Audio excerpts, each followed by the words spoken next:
আমরা সব জায়গায় আমরা দেখেছি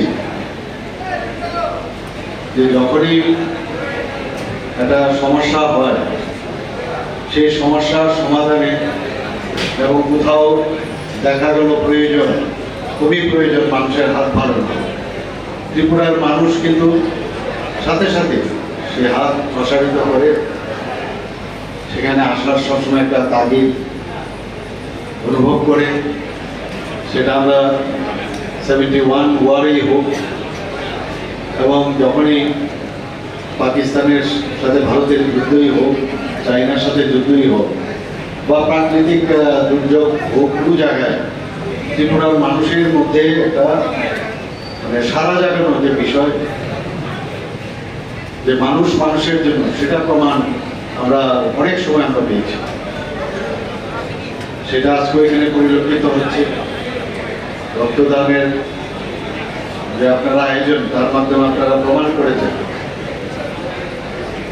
যখন এখানে আমাদের ইলেকশন চলছিল তখন ব্লাড ব্যাংকে, আমাদের যে ব্লাড ব্যাংক সরকারি 12টা আছে, 2টো বেসরকারি আছে, সেখানে ব্লাডের কিছুটা স্বল্পতা দেখা দিয়েছিল।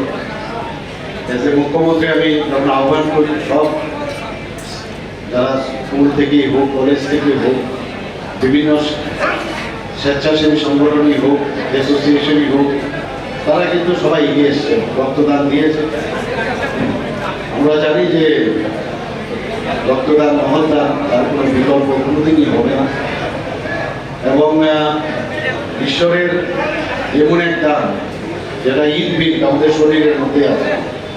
আমরা অনেক দান করি, কিন্তু এর থেকে বড় দান কিছু হতে পারে। মানে এত গিফট, এত সুন্দর একটা গিফট আপনি দিচ্ছেন মুমূর্ষু ব্যক্তিদের জন্য।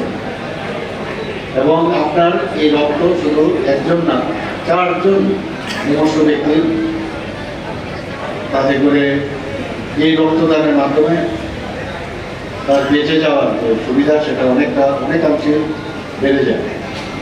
আমরা জানি যে থ্যালাসেমিয়াই হোক, বিভিন্ন রোগে অ্যানিমিয়া পেশেন্টই হোক, আমরা যখন অস্ত্রোপচারের সময় যাই তখন যদি জানি যে অপারেশন করতে গেলে কীরকম রক্তক্ষরণ হতে পারে, সেভাবে প্রথমেই আমরা 2 ইউনিট, অনেক সময় 4 ইউনিট রক্ত দিলে হাতে না থাকে, সাধারণত ডাক্তারবাবুরা অপারেশনে নামে না। তো সেই কাজটা যখন ব্লাড ব্যাংকে সেই রক্তের, একটু আগে আমি এখানে যখন বলছিলাম, একজনে বললো যে আমার নেগেটিভ ব্লাড, নেগেটিভ যা RSS ফ্যাক্টর, সেটা কিন্তু খুব কম দেখা যায়। মাত্র 13% মানুষের মধ্যে RS নেগেটিভের রক্ত থাকে দেখা যায়। সেগুলো যদি ব্লাড ব্যাংকে সেটা থাকে, মজুদ থাকে, তাহলে অনেক সুবিধা হয়। তো সেইভাবে মানুষ, আমরা মুখ্যমন্ত্রীর আহ্বানে সবাই যে রক্তদান করেছে বিভিন্ন জায়গায়, সত্যিই সেটা অপূর্ব। আমরা জানি যে 40 লক্ষ লোকের মধ্যে 1% রক্ত মজুদ থাকতে হয়। তো সেই অনুযায়ী আমাদের গত 2022-23 আমরা দেখেছি প্রায় 42 ইউনিট, আমাদের 42,000 ইউনিট আমাদের মজুদ ছিল। তো এই বছরও সেই দিশায় চলছে। এবং রক্তের জন্য আমাদের ত্রিপুরাতে যেভাবে আমি বলবো, এখানে লেখাও আছে রক্তদান উৎসব, উৎসবের মেজাজে যেভাবে মানুষ এগিয়ে আসছে। এবং এখানে যারা পৌরসভার যারা আজকে রক্তদান এখানে স্বেচ্ছায় রক্তদানে ব্রতী হয়েছেন, তাদেরকে আমি ধন্যবাদ দেবো। যারা ডাক্তারবাবুরা এবং এলাইট যে যারা এসছেন স্বাস্থ্যকর্মীরা, তাদেরকে আমি ধন্যবাদ দেব। এবং আপনাদের মাধ্যমে এই যে অন্যরাও উদ্বুদ্ধ হবে, আমাদের বিভিন্ন স্তরের লোকেরা, যারা অনেকে রক্ত দিতে গিয়ে অনেকে ভয় পায় যে আমি রক্ত দিলে আমার শরীর খারাপ হবে, সেটা কিন্তু সেরকম না। বহু লোককে আমি দেখেছি প্রায় 40 বার 45 বার মতো রক্ত দিয়েছে। আমরা জানি নিয়মিত যদি রক্ত দেওয়া যায়, 3 মাস পর পর রক্ত দেওয়া যায়, 60 বছর পর্যন্ত রক্ত দেওয়া যায় 18 থেকে। তো অনেকে আছে নিয়মিত যদি রক্ত দেয় 65 বছর পর্যন্ত রক্ত দিতে পারে।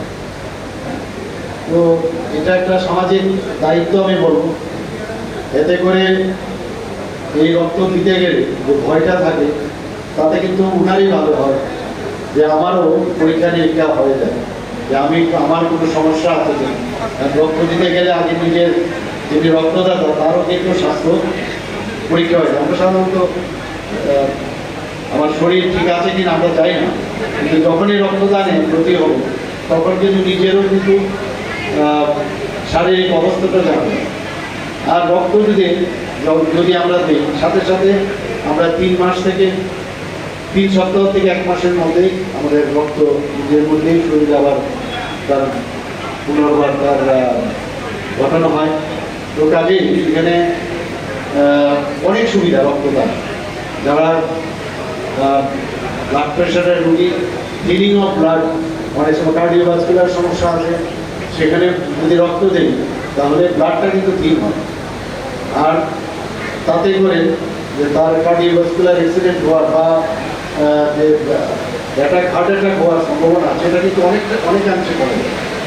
যে এর থেকে যে ভয়ভীতি রক্ত দিতে গিয়ে সেটা কিন্তু আজকে কিন্তু অনেকে জেনে গেছে। তো এই উৎসবের মাধ্যমে মানুষ জানছে রক্তদানে কি সুবিধা। আমি আবার এখানে যারা রক্তদান দিতে এগিয়ে এসছে এবং আমি বিশেষ করে আমি আমাদের পৌরসভার যিনি মাননীয় মেয়র, ওনাকে আমি ধন্যবাদ দেব এই ধরনের একটা আয়োজন এখানে রাখার জন্য, এবং সংগঠনকেও আমি ধন্যবাদ দেব। এবং আগামী দিন আপনারা এই ধরনের ফিলান্থ্রপিক কাজ এগিয়ে আসবেন সে আশা রাখছি। এবং আমাদের সরকার চাইছে যে মানুষের সাথে একসাথে মিলে তার যে সমস্যাগুলো সেই সমস্যাগুলো আমাদের কাছে বলুক এবং তার সমাধানের লক্ষ্যে আমরা কাজ করব।